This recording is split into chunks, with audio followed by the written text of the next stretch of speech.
So right now, Shopify is undergoing some very interesting changes in terms of their market perception. For years, Shopify's main marketing message was kind of like arm the rebels, right? It was always try your online store for $1 per day or here €1 per month for 3 months and build your website drag and drop. But in direct contrast, nowadays we see more and more case studies of 2, 3, $400 million brands that successfully migrated to Shopify because Shopify has become a very powerful e-commerce platform or e-commerce engine if you want.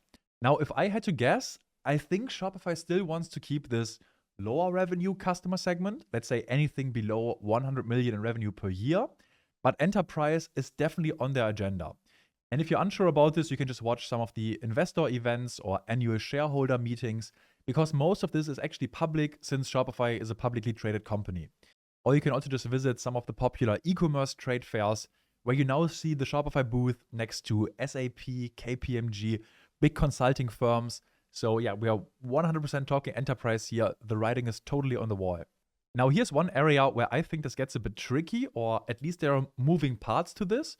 So in order to cater to these enterprise brands, Shopify needs qualified partners because the projects are a lot more complex, and then also support demand is much higher, like support levels for these enterprise brands.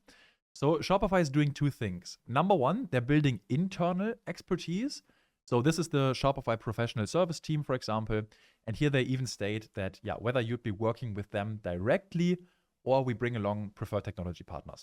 This is even like a super interesting team. If you ever look for a new role, or maybe you're like done with freelancing or done with your own agency and just want to work at Shopify, could be quite interesting. But then also preferred technology partners is quite interesting because here they're looking for larger established agencies. And from my understanding, large agencies were agencies with like 50 to 100 employees, which in the Shopify space is already quite big.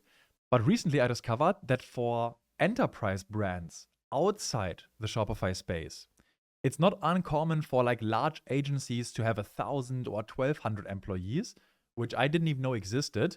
Or we're talking big consultant firms directly like KPMG, Deloitte, EY, and so forth. And this is also where I think it clashes a bit, or where I at least see some potential for friction, because historically, Shopify is known to be a very cost-efficient platform. You get like great value for money. It's much cheaper than other platforms. But for these big enterprise agencies that are used to like massive project budgets, or if we're talking consulting firms, and then let's say we talk about a $250,000 project budget for a migration, like for them, that's on the lower end. And these projects might not even be as interesting for them, where a traditional Shopify agency, 50 to 100 employees, would love to get their hands on these projects, but then I'm also not sure if they can properly cater to these brands.